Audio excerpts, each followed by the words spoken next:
Recently there's been something on my mind that I can't stop thinking of. Something so heavy it doesn't let me sleep. So I think it's time I let it out. What the fuck was this game?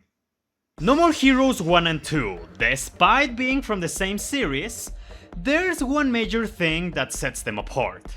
1 was directed by Goichi Suda, while 2 was not. Whether you prefer one over the other gameplay-wise, that is up to you. But once you play both of them, you realize that narratively they are vastly different. And that is for one simple reason. Suda 51 is a man whose influence is very notable in everything he touches. He has a very unconventional way to talk about different topics. Violence, humor, mature themes, and most importantly, his views on death. I've always been familiar with some of the games he has worked on, and they always left the same impression on me. They are bizarre as fuck, but ever since I played No More Heroes, 1 specifically, I became fascinated with this man's views and unique style, which prompted me to learn more about him. Why am I telling you all this? Because this is a very special case in which your enjoyment of a game can be directly tied to your knowledge of the mastermind behind it. Travis Strikes Again is something I find so hard to explain with words. Before playing this, all I knew were 2 things. The game is very different to its predecessors gameplay-wise, and that you either love it or hate it. So I thought, oh, alright, maybe we have a Metal Gear Rising case here, where it's a different genre but it's still a top-notch title. That was the closest comparison I could think of, and it turns out, only part of it was right. Because Travis Strikes Again is a game I ended up loving, but not for the reasons I was expecting. So let me tell you what happened. I put the game on the console, and next thing I knew... ¡Ah, no mamen! ¿Qué está pasando? The main thing you should be aware of is that if you jump into this expecting the 3rd entry of the series, you won't get that. Travis Strikes Again is more of a transitional game. It was clearly created with the intention of hyping up the next numbered entry, and it plays differently to its predecessors. But don't think that makes it worse. TSA takes our favorite loser anti-hero Travis, a newcomer Batman, the father of Batgirl, go through many video games of different genres with 2 objectives. Travis wants to get rid of the bugs that plague every title, and Batman hopes that by completing all the games, an urban legend will come true where he can get any wish he wants. Hack and slash is what you'll find yourself doing most of the adventure, but not in the same way you did in the past. Travis Strikes Again goes for a different feel. Instead of having a 3rd-person perspective, this one has fixed cameras and dynamic angles. The combat is super simple. A light attack, a strong attack, dodging, jumping, a unique special that rips enemies apart, and the most important feature, masturbating your beam katana when it runs out of energy. New to the series are skills that you can assign to different buttons. Lightning bolts, reflective barriers, heal areas, telekinesis, so much more. I love this mechanic because aside from being rewarding to use, the different skills you can get are plentiful, so it's fun to experiment and find what accommodates better to you. Not all of them are winners, but I find that most of them can be real game changers. And that is an important thing to consider when implementing a new mechanic. Travis Strikes Again offers an experience that keeps the essence of its predecessors, but the feel is more reminiscent of arcade games of the past. And just like those ones, this doesn't ask for too much to jump into it. I had the opportunity to play a few levels with a friend. He had no previous knowledge of No More Heroes, but I gave him a few minutes and he was able to adapt perfectly well, and he ended up enjoying the game. Well, that's what I think. Jokes aside, we really had a good time, either from accidentally fucking up with one another, making great use of our skills to complement each other, or pull off some awesome shit by pure accident. It goes without saying that any game is always better with someone by your side. But Travis Strikes Again shines even brighter when two people work towards a similar goal, and it helps to alleviate the main problems it suffers from, but I'll get to that later. While being simple in essence, TSA does a respectable job in alleviating the monotony. Every game you enter will have you doing the same thing, battling bugs. But thematically, they all represent a different genre, and will have you doing something out of the ordinary to keep you engaged. Life is Destroyed takes place in a suburban area and revolves around visiting the crime scenes of a serial assassin. Learning more about him is very interesting, but in order to do that, you have to deal with a lot of switch puzzles while being chased by an insta-kill enemy. Coffee and Donuts has you exploring a mansion with rooms that take you to new areas, where you have to do platforming on donuts. All so you can find items that can help you to solve a murder mystery. And that's just the uniqueness of every level. The combat still plays its part in keeping you engaged. The skills you can toy with are very helpful. But to my surprise, TSA sports a wide array of enemies to battle. Bigger than previous entries if I'm not mistaken. And for better or worse, all of them will give you shit for different reasons.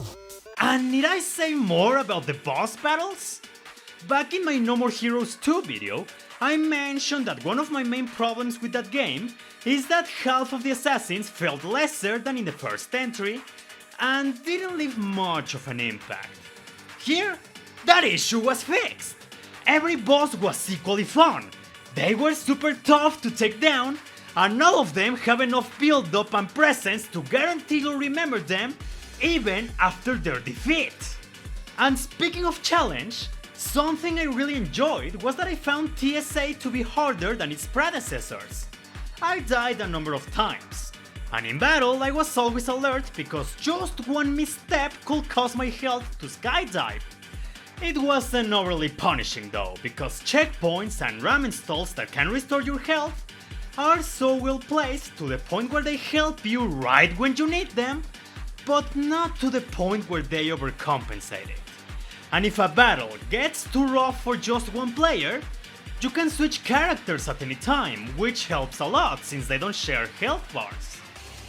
Problem is, these things are not that perfect. While the game tries its best to be fresh, it doesn't always hit the mark. The enemy variety is great, but I won't lie. Some of these bugs are not fun at all to fight. I can go as far as to say I will get pissed off at their sight. The ones with drills in their hands, or the others that can stunlock you with their guns. Ugh, worst parts of the game for me. Made even worse because sometimes the game's idea of challenge is to throw as many enemies on screen as possible. I just mentioned that I enjoyed the fact that TSA was harder than the other games. What I don't like, however, is when said challenge comes from things out of my control. The camera can be a mess sometimes, and lots of enemies love to strike you from blind spots. Even a few bosses had this problem. In multiplayer, the camera never seems to make its mind on who it wants to follow. Naturally, anyone will think it always goes for the first player. But no, it can be either. This was super notable because when me and my friend needed to split to not get in each other's way, one of us had to suffer due to the camera. These are problems you're bound to find through the adventure. If you're fine with that, that's awesome. But there's an extra thing you have to consider. Despite the level settings, the enemy diversity, and the many skills you can get, the gameplay at its core is still repetitive. You see almost everything the combat has to offer in a few hours. You begin and end with the same basic attacks. That's what I meant when I say it had a more arcade feeling. Because even though some levels have their unique oddballs, technically you're still doing the same thing.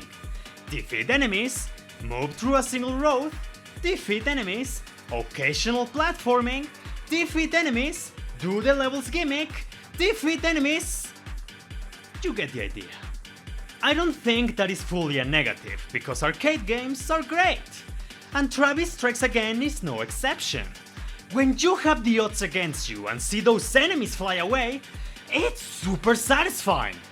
I just want you to keep that in mind, because if you only want a combat system with more depth, you won't get that here. And that's super important, because if you also don't care about the story, you won't be able to enjoy TSA the way it's meant to be. Would you believe me if I tell you that one of the game's biggest strengths is actually its narrative?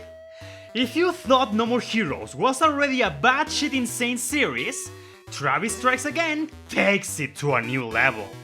This is where the Goichi Suda essence shines. The story is told like a visual novel, each chapter focusing on building more on the plot, while also being its own individual story. But in true Suda fashion, there's much more than what meets the eye. I was mesmerized with every chapter, in how unique, crazy and unpredictable they were. Every line of dialogue was gripping, the characters were interesting, and the stupidity was hilarious. I don't know how Suda does it, but when I look at his writing, dialogue and characterization, they are quite simple, but they manage to be so effective. He has this peculiar yet engaging way to tell his stories and express different themes, and this game reflects that. I was completely sold. It emotionally invested me, it made me laugh a lot, and it even shocked me, outright unsettled me in more than one occasion.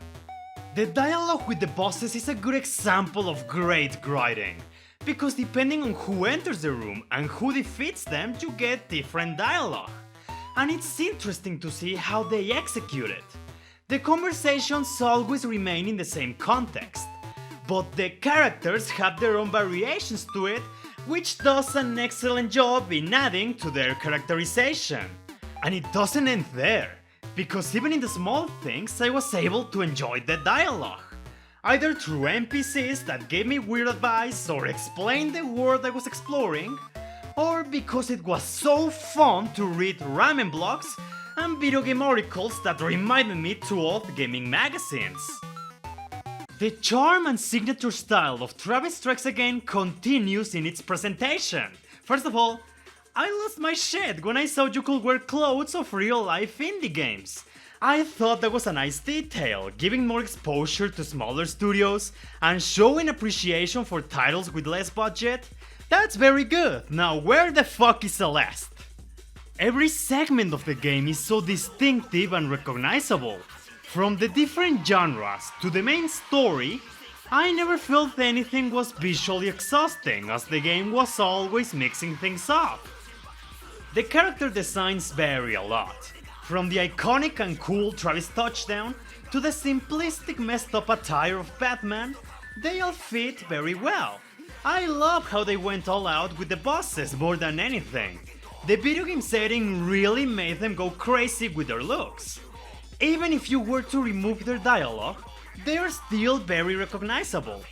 And the cherry on top, sorry if I just go crazy for a minute. That soundtrack! All games up to this point always had great music, but Travis Strikes Again knocked it out of the park. It's so extensive and diverse.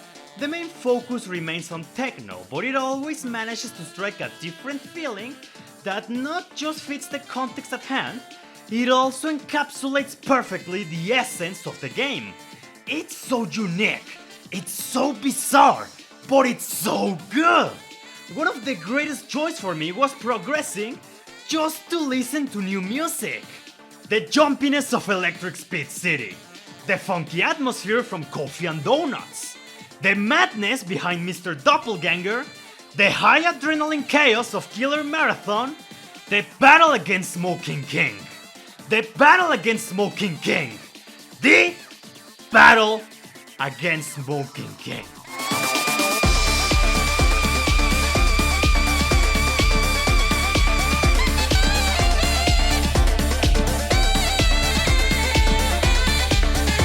Travis Strikes Again is a game I had no idea what to expect, but it turned my head around. I love the way it looks, the way it plays, I adore the music, the characters are outstanding, the newcomers are great, and the old-comers remained awesome. I'm aware of what I just said. It's fun and rewarding to play, and has the narrative depth a lot of AAA games wish they had. But there's one last thing I want you to be aware of.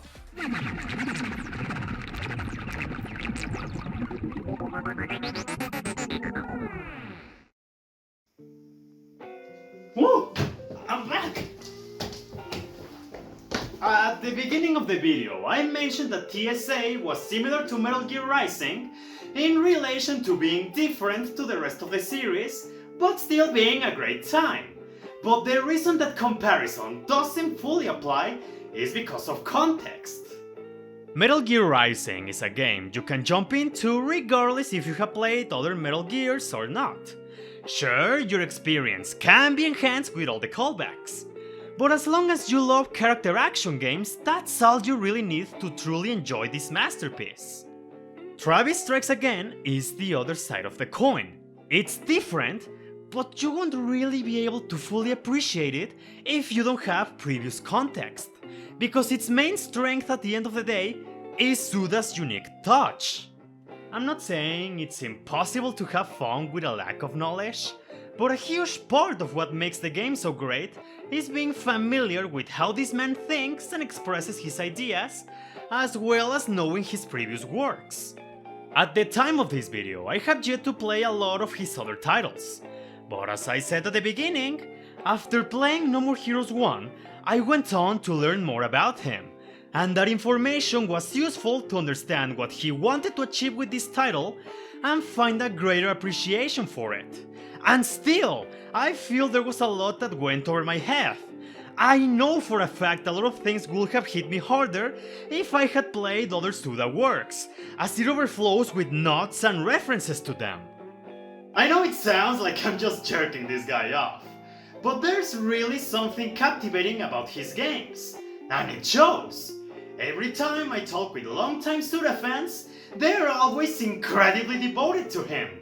Holy shit! Travis Strikes Again has everything a Suda fan could want. Silver Case, 25th Ward, Killer 7, Killer is Dead, Shadows of the Dam, Suda lamenting the fact that Shadows of the Dam was a mess and how it fucked up his relationship with the video game industry, Suda shitting on EA, tons of setup for No More Heroes 3, the best soundtrack in any Suda 51 game, fucking Silverface. The boss man shitted on my fucking chest. Silverface's name sounds like Silver Case! Ah! Thank you, Maka. You want more evidence of that? This copy was a gift from my friend Alex Heywood, all the way from the UK. He loves this game so much he wanted me to give it a shot and make a review on it. First of all, thank you Alex, I really mean it. This video wouldn't have happened without you. And second, I really love this game. I swear I didn't sugarcoat anything because it was a gift. These were my genuine emotions towards it. I should also mention that this game might not be for everyone, because if you don't find the appeal of the grinding, all you're left with is with another arcade game. If you're a massive Suda fan, chances are you already played this. If you want to give it a shot, I'll say go for it. Just make sure you played at least No More Heroes 1 and 2. I believe you can get a greater enjoyment out of it if you do that.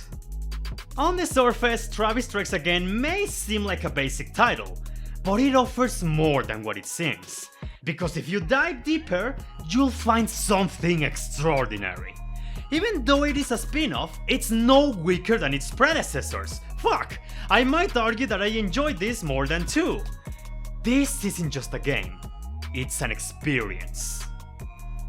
Now I wonder which game shall I play next.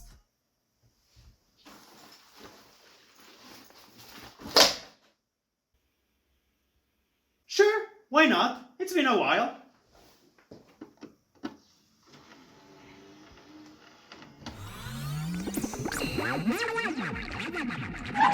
No te doy otra nomás porque me ando mareando en esta caída, chavito.